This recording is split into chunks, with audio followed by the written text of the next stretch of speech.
Je pense qu'un homme politique ne doit rien avoir à cacher. French Premier Jaques Chaban-Delmas, as he appeared on French television recently.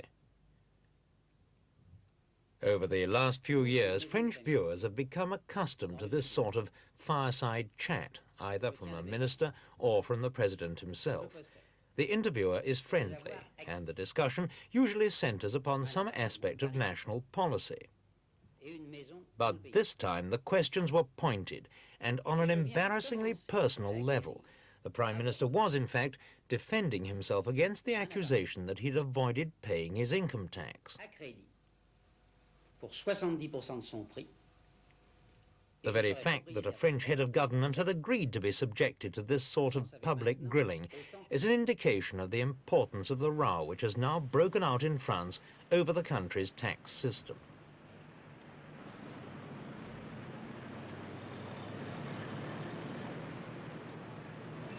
The controversy's been going on for several weeks. It's been taken up by the press, and a tremendous amount of indignation has been aroused on both sides of the issue.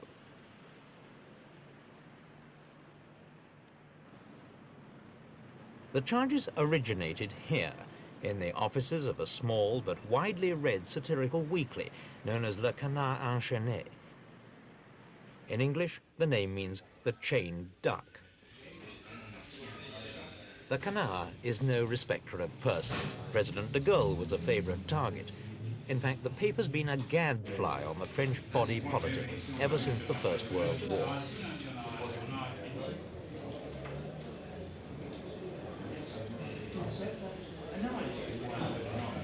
Working conditions are casual, but out of this relaxed clubroom atmosphere comes a needle-sharp observation of the less public aspects of French political life. The cartoons are usually witty, but they're not the reason why the Canard Enchaine is required reading these days, even for cabinet ministers. The trouble really began in January this year, when the Canard published some of the Prime Minister's recent tax returns under the headline, 4 years without paying.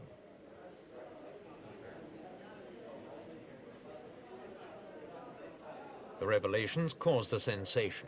There, in black and white, was the apparently incontrovertible proof that the Prime Minister, with an income of several £1,000s a year, had contributed nothing to the nation's tax coffers from 1967 to 1970, and had even on occasion been entitled to a tax refund. There were also allegations that Monsieur Chaban-Delmas was a lot richer than he appeared, with a considerable hidden fortune, and that he'd been connected with a government tax inspector who'd just been imprisoned for tax fraud.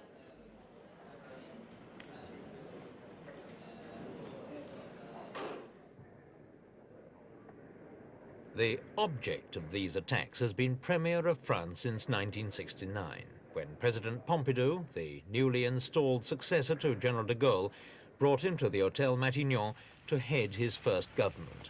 Before then, he'd been President of the National Assembly.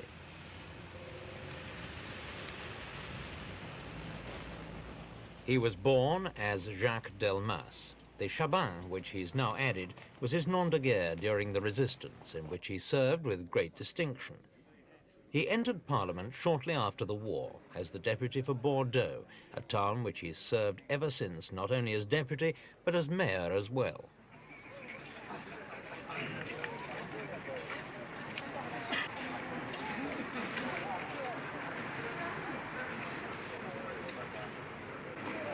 Although now 57, he's got the looks and the energy of a much younger man. He once played rugby for France and is still an expert golfer and tennis player.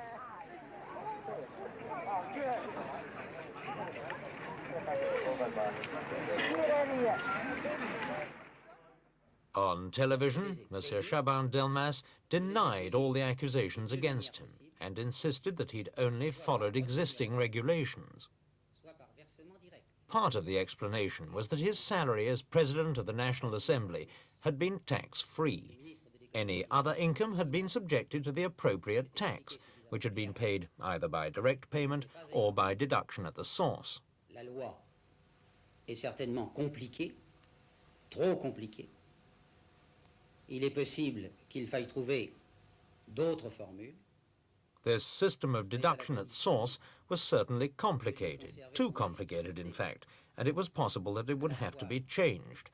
But in the meantime, it was the law, and he'd followed it completely.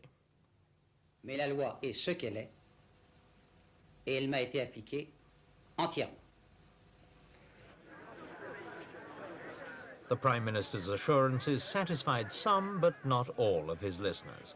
A few days later, several thousand angry Frenchmen, mostly communists and socialists, marched to the Ministry of Finance calling for his resignation.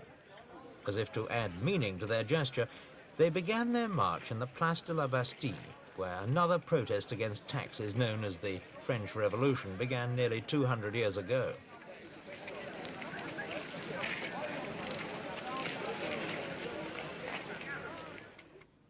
The row couldn't have broken at a more sensitive moment, for it came just as French taxpayers were filling out their returns and sending off the first payment.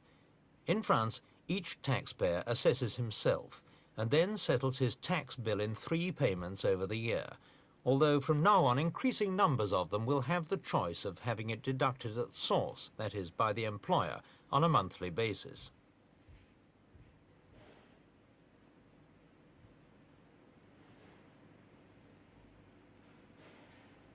The root of the misunderstanding, say the Prime Minister's defenders, is that most of his income came from dividends, that is, profits from company shares, and had thus been taxed at source, using a tax credit system known as Avoir Fiscal.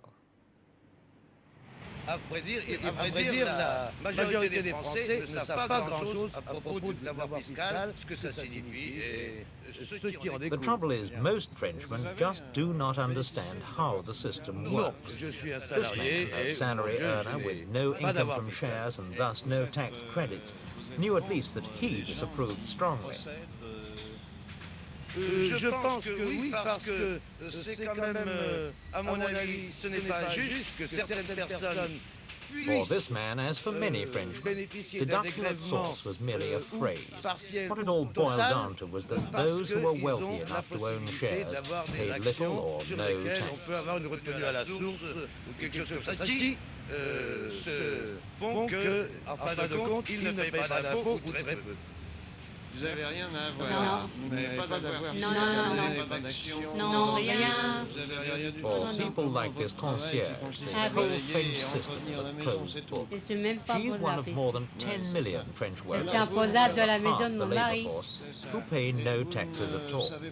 But taxpayers or not, they're all voters.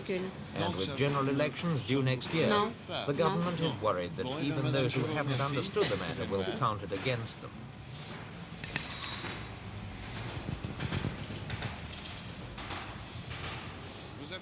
This young lady understood all right, but had typically French reasons for disapproving.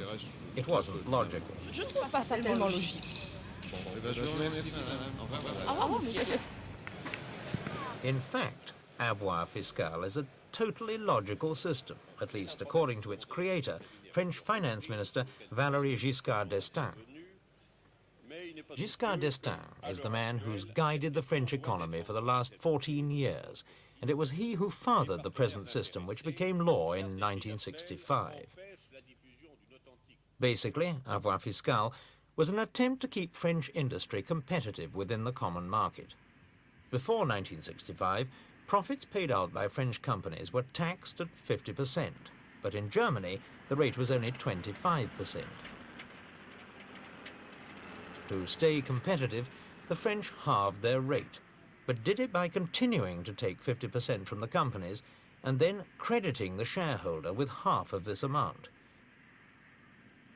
This credit, known as avoir fiscal, could then be used by the shareholder to reduce his tax bill.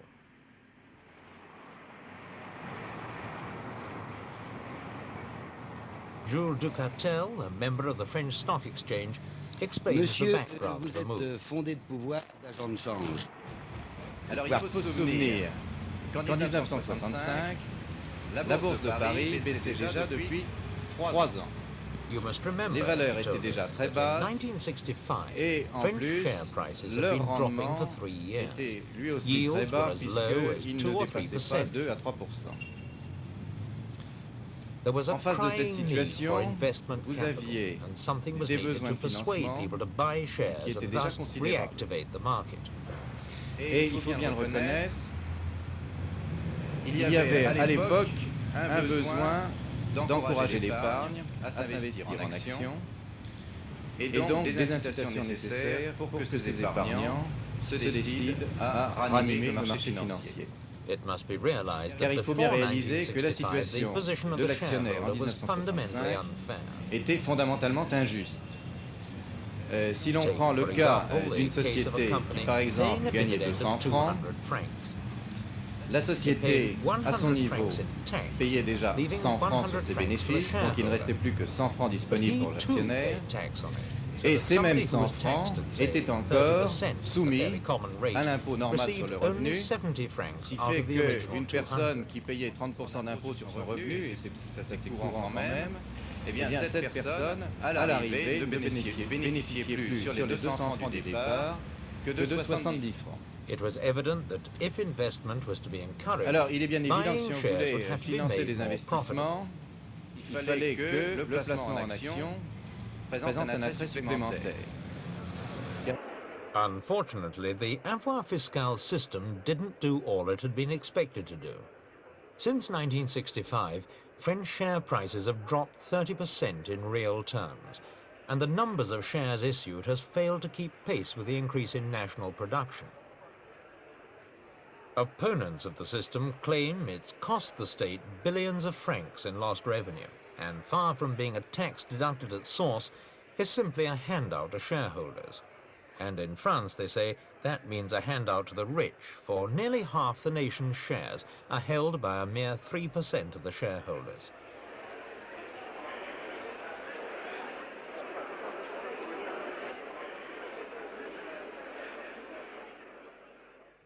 These charges are denied by defenders of the system, such as Yves Legal, an economist and member of M. Jaques Chaban-Delmas' Independent Republican Party. Alors, à mon avis, l'avoir fiscal présente un certain nombre d'avantages. Premier avantage, c'est que le système de la double imposition In my opinion, he said, Avoir Fiscal has several advantages. It does not abolish the system of double taxation, but simply eases it. And it puts income from capital on the same tax level as income from other sources. En second lieu, another advantage is that since the tax credits are a form of deduction at source, they come into operation when dividends are being distributed and thus eliminate fraud. And finally, the Avoir Fiscal system has put French savings on a par with those of other common market countries, notably Germany, with which France does 1/5 of her foreign trade. Et notamment l'Allemagne, avec laquelle nous réalisons 20% de notre commerce extérieur.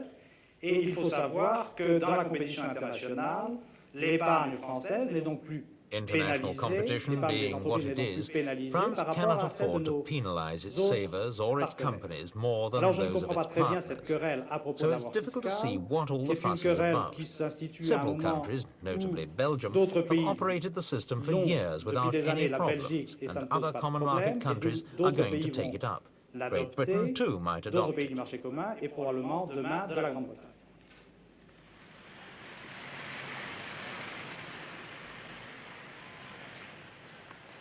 None of this, according to the opponents of Avoir Fiscal, is of any possible benefit to the mass of French wage and salary earners, most of whom just don't earn enough to buy shares and thus qualify for tax discounts. And they insist it can only increase divisions which already exist in French society. It's recently been pointed out, for example, that the range of salaries in France is very wide, with people at the top of the scale earning up to 24 times as much as those at the bottom of it. That's nearly twice the disparity which exists in America, for example.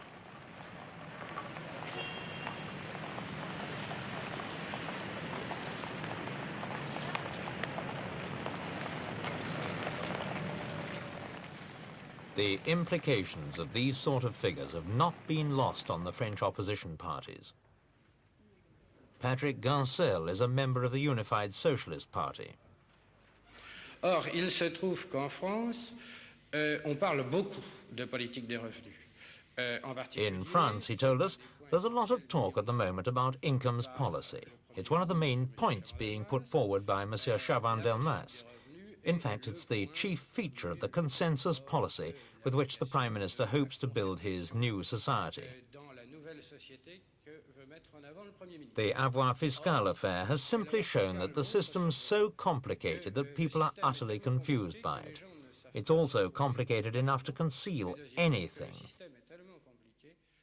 For a long time, for example, people thought it was a tax, but it isn't. It's quite the reverse.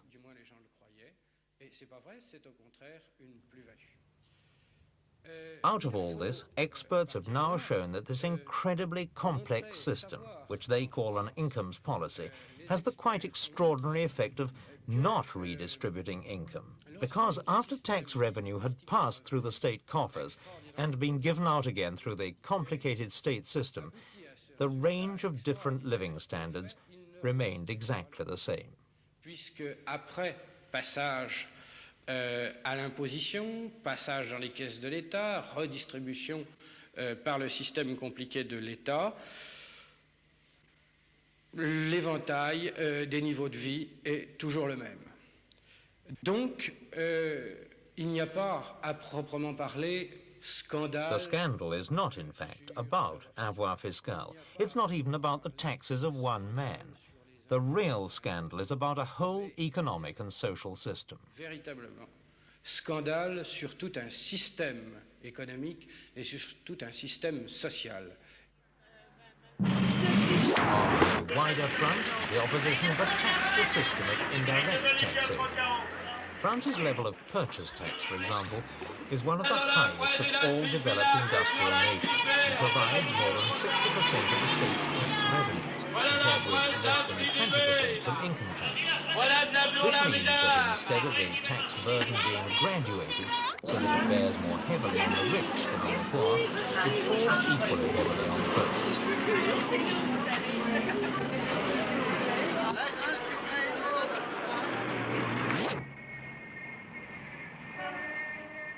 This disparity between rich and poor is undoubtedly the most important aspect of the whole affair as far as the opposition is concerned, and certainly overshadows the controversy over the individual case of Monsieur Chaban-Delmas.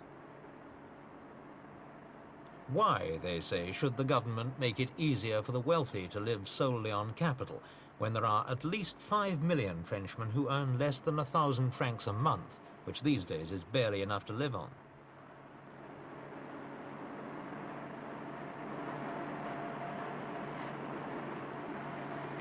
What's made things worse from the government's point of view is that the affair has come on the heels of a whole series of scandals, mainly property frauds, in which public officials and some Gaullist deputies have been involved. It's hoping things will calm down before next year's elections. The opposition, on the other hand, is clearly determined to keep the issues alive, even when the dust has settled.